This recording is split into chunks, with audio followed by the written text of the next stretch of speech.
Hi, my name is Krista Thompson. This is my assignment number 2 for MBA 6211. The assignment was for Chapter 6, the Fort McPherson Gwich'in community in the Northwest Territories. What is unique about this community is that they have a comprehensive land claims agreement, unlike many Aboriginal communities in Canada who are in the process of negotiating land claims. For the Gwich'in people, they live in the Northwest Territories, and their traditional territory was from the interior of Alaska through the Yukon into the Mackenzie Valley. There used to be 9 different bands. Now, they primarily live in 4 communities of Fort McPherson, Skilchik, Aklavik, and Inuvik, and they number about 2,500 people. They maintain close family ties and have a strong connection to the land. Traditionally, they lived in a subsistence economy right up until the 40s. Traditionally hunted, trapped, and lived off the land. Trappers today no longer live off the land extensively. Trapping, fishing, and gathering are done on the weekends or in several spring months. Most of the people are going the white man's way, according to Hannah Alexie. The role of culture is slowly drifting away from us, but not that much, because I see that most people are still sticking to the traditional way. Whether they're doing it good or not, I won't say, but it's still there. So the Gwich'in people have undergone change in the last 80 years, I guess you could say. In the 40s, they were under native self-government. The traditional chiefs decided the hunting, all of the social and customary traditions were decided within the local native self-government. After that, they had moved to the Indian Act system, band councils, things like that. It was in the 70s where they won a court case where they started, in 1973, they started their comprehensive land claims. This process took 20 years. The 20-year land claim process began in 73 and was completed on April 22, 1992. This process gave the Gwich'in the tools they needed for self-government. They received $75 million over 15 years, a title to 24,000 square kilometers of land. When this new settlement, new organizations were created: the Gwich'in Tribal Council, the Renewable Resource Board, and several community councils.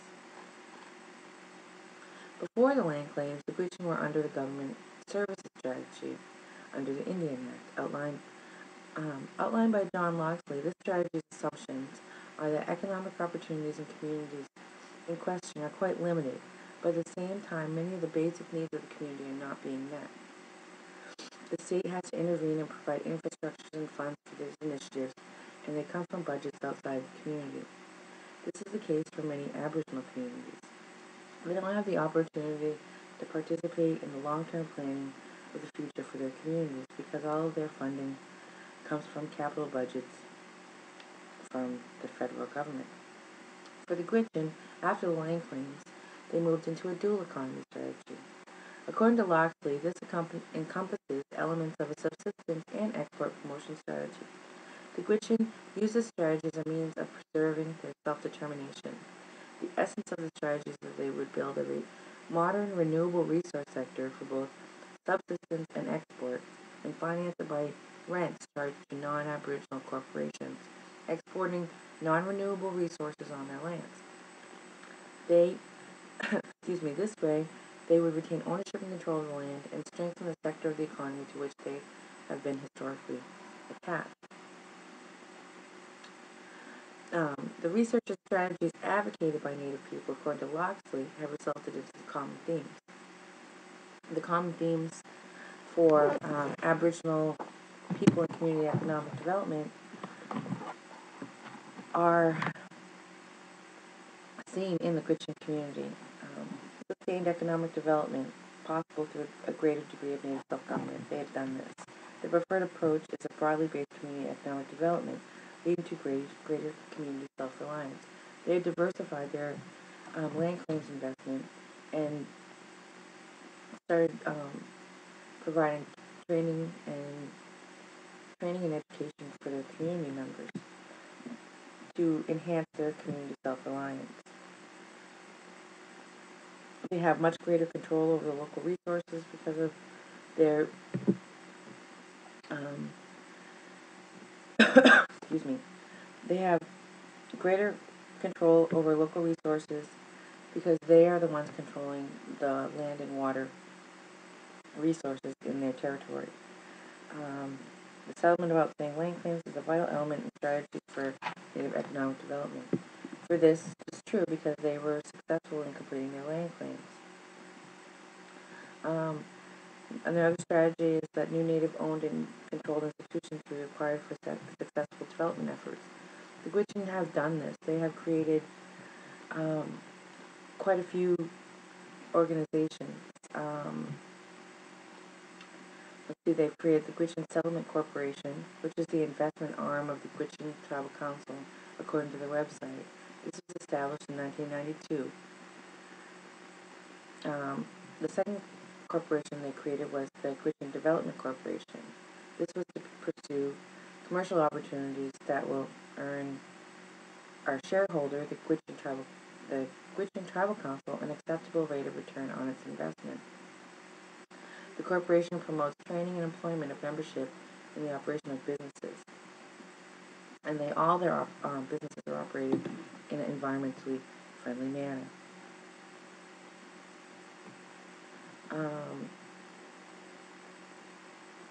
Native economic development presupposes a general planned comprehensive approach.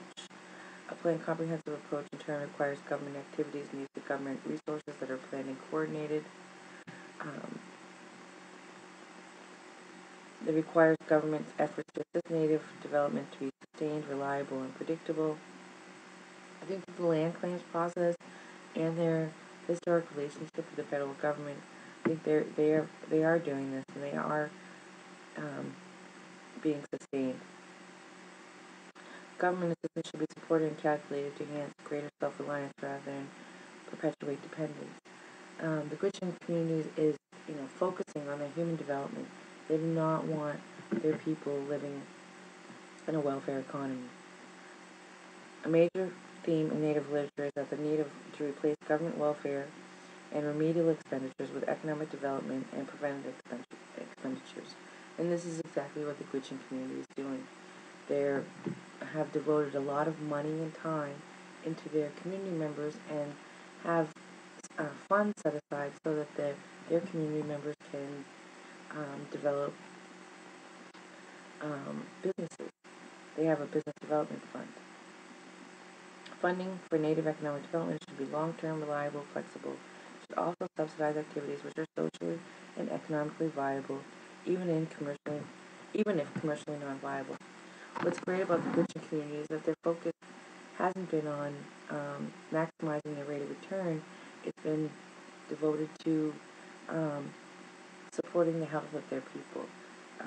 Their first expenditure after receiving the land claims was to open a healing center, and this was so that their people could start healing from the years and years of residential schools and all the different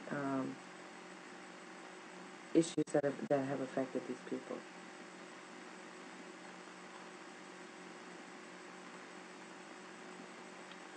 What is really interesting is that in 1994, instead of just letting the business people plan their financial future, they invited all of their members of their communities to participate in a financial strategic plan. This would ensure that the Gwich'in Comprehensive Land Claim Agreement would result in future benefits for their communities. Out of that collective process, a vision for the year 2000 emerged.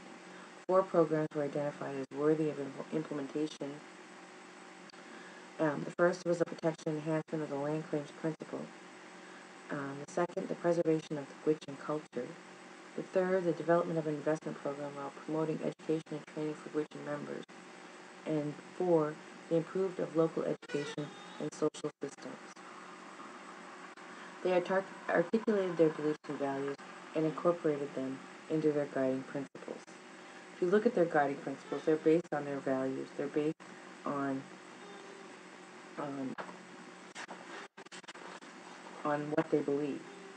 Conducting business in a professional manner, work and make safe environments, be trustworthy, have professional work, implement plans, do not take very high financial risks. Those are just a few.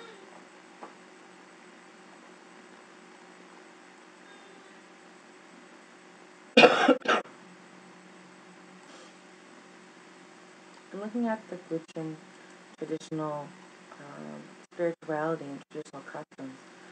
The article mentions, the chapter mentions that some members of the Gwich'in community were in residential school. For one girl, she was there for 6 years. The effects of the residential schools on Aboriginal communities has been devastating. And most community members in the Gwich'in community are devoted to the Anglican Church, and many do not practice traditional spirituality as they once did. This may be a direct result of the residential school experience. In 2009, the Gwich'in Tribal Council passed a resolution where they recognized the impacts of residential schools on its members and noted it of great concern.